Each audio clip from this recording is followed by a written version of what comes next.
ମୁଁ ଅଭୟପତି ନନ୍ଦ ମାଷ୍ଟରଙ୍କ ଚାଟଶାଳୀର ପ୍ରଡ୍ୟୁସର ଅଛି।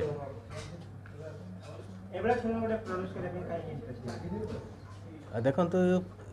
ସମାଜରେ ଯେଉଁ ଲୁକାୟିତ ପ୍ରତିଭା ରହୁଛି ଲୋକମାନଙ୍କ ଭିତରେ, ଆପଣମାନେ ଜର୍ଣ୍ଣାଲିଷ୍ଟ ସବୁ ଏଇ ସମାଜର ଲୁକାୟିତ ପ୍ରତିଭାକୁ ଯେମିତି ଲୋକଲୋଚନକୁ ଆଣୁଛନ୍ତି, ସେମିତି ନନ୍ଦ ସାର୍ ଯିଏକି 102 ବର୍ଷରେ ଯେତେବେଳେ ହେଇଥିଲେ, ସେତେବେଳେ ତାଙ୍କର ଏଇ ଲୁକାୟିତ ପ୍ରତିଭା ଯେଉଁଟାକି ଚାଟଶାଳୀ ମାଧ୍ୟମରେ ଦୀର୍ଘ 4ଟା ଜେନେରେସନକୁ ଦୀର୍ଘ 70 ବର୍ଷର ଉର୍ଦ୍ଧ୍ୱ ଧରିକି ସେ ପିଲାମାନଙ୍କୁ ଯେଉଁ ଗରିବ ଅସହାୟ ନିଷ୍ପେଷିତ ଯେଉଁ ଛାତ୍ରଛାତ୍ରୀ ଅଛନ୍ତି ସେମାନଙ୍କୁ ଯେଉଁ ନିଜ ଚାଟଶାଳୀ ମାଧ୍ୟମରେ ଫ୍ରି ଏଜୁକେସନ୍ ଦେଇଥିଲେ, ତ ସେଇଟା ଆମ ନଜରକୁ ଆସିଥିଲା।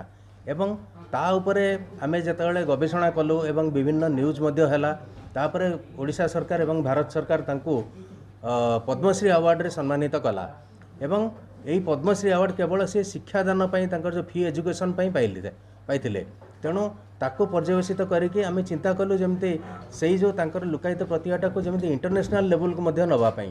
ଆଉ ତା ଉପରେ ଗୋଟେ ମୁଁ ମୋର ଡାଇରେକ୍ଟର ଯିଏ ପ୍ରଣବ ଆଇଚ ତାଙ୍କ ସହିତ ମୁମ୍ବାଇରେ ଥିଲେ, ତାଙ୍କ ସହିତ ଯୋଗାଯୋଗ କଲି। ସିଏ ଆସିଲେ, ଆମେ ବସିକି ଗୋଟେ ପ୍ଲାନ୍ ଆଉଟ୍ କଲୁ ଏବଂ ତାଙ୍କ ଉପରେ ଜୀବନୀକି ନେଇକି ଗୋଟେ ଡକୁମେଣ୍ଟାରୀ କଲୁ। ଏଇ ଡକୁମେଣ୍ଟାରୀଟିକି ଆମେ ବିଭିନ୍ନ ଫୋରମ୍ରେ ନେଇକି ପହଞ୍ଚାଇଲୁ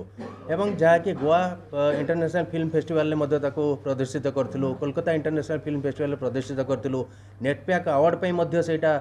ସିଲେକ୍ସନ୍ ହେଇଥିଲା। यापर Indian habitat centre New Delhi रे मध्य ताको आमे प्रीमियर कर जे कान इंडिया फिल्म फेस्टिवल ले या स्थानित पाइछि एवं सेठी मध्य यह प्रीमियर होइछि जोटा के प्रत्येक डायरेक्टर प्रोड्यूसर गोटे स्वप्न थाए जे कान इंटरनेशनल फिल्म फेस्टिवल को जीवा पई एवं आमे प्रथम ओडिया पिक्चर भाव में यही फिल्म टी नहीं कि कान इंडिया रे कान इंटरनेशनल फिल्म फेस्टिवल रे आमे स्थानित करिछु एवं यह सफलतार मध्य सेठी प्रीमियर होइछि जहाँकि एटा गोटे आम प्रत्येक ओडिया फिल्म इंडस्ट्री प्रत्येक ओडिया पई ओडिशा पई एटा बहुत बड़ गर्व और गौरवर विषय। देखो मु तो एबे जाए सब डॉक्यूमेंट्री ही बने आसी तो ऑब्वियसली मोर गोटे डॉक्यूमेंट्री प्रति इंक्लिनेशन थिला किंतु गोटे बजेट नहीं कि गोटे फीचर फिल्म करिया ऑब्वियसली मोर भी इच्छा और ड्रीम थिला कि गोटे फीचर फिल्म कमर्शियल ही करी से माने मन आंदोलन भितर मुझे वर्ष रही जाइए मत बहुत आगुरी बन देवार था किंतु जोटा आपणकर डेस्टिनी थाए जोटा आपणकर प्लान था आपण भगवान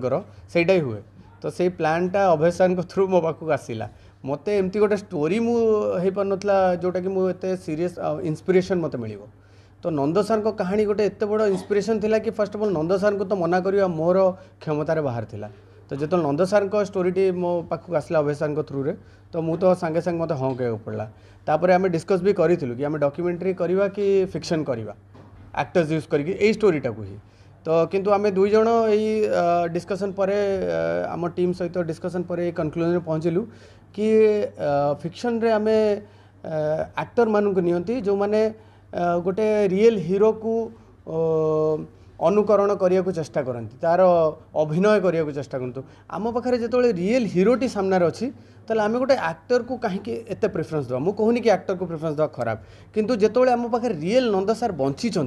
आम गोटे बायोग्राफी बनाऊँ तो आम नंद सार को तो फर्स्ट ऑफ ऑल आमको रखा पड़ो कहीं यहाँ आम केवल गोटे फिल्म बन के एंटरटेन करने को जाऊँ आम गोटे इतिहास को डॉक्यूमेंट करूँ आमर ओडिशार गोटे स्वर्णिम इतिहास को डॉक्यूमेंट करूँ इनफैक्ट भारतर गोटे स्वर्णिम इतिहास कहीं नंद सार जो भली कार्य कर गोटे साधारण लोक हो गोटे असाधारण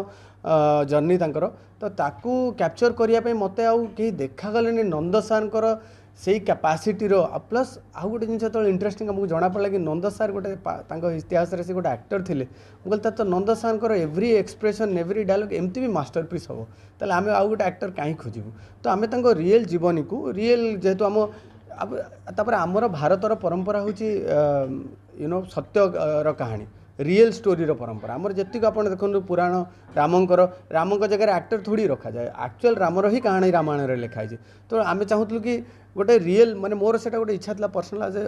डायरेक्टर ऑल्सो मोर गोटे इच्छा था कि रियल लोक मानक ही मुझे हीरो बनाए आ मत प्रोड्यूसर तापाई एक्सेप्टेंस देले इनफैक्ट सी ही मत आगे धक्का मारे तो तेणुक मो पाखे आउ किसी भावियार ऑप्शन ही नाला तेणुक आम ये आगे बढ़ीगलु आ जो जिनसा आम डॉक्यूमेंट्री रे देखई पारिबुनु जमी इतिहासटा सेटा तो आम देखई पारिबुनु तो से आम एक्टर्स नेलु कि यहीटा इतिहासटा को आम यूथ लाइफटा को आम एक्टर सहित देखू आ प्रेजेंट लाइफटा को रियल नंद सार तांको फैमिली तांको गाँ आ जो मान भी इनफैक्ट ये फिल्म रे मीडिया रो गोटे बहुत बड़ रोल ये फिल्मटारे थ्रू आउट ये फिल्म रो प्रथम सीन ही आरंभ होची मीडिया आज जदि मीडिया न था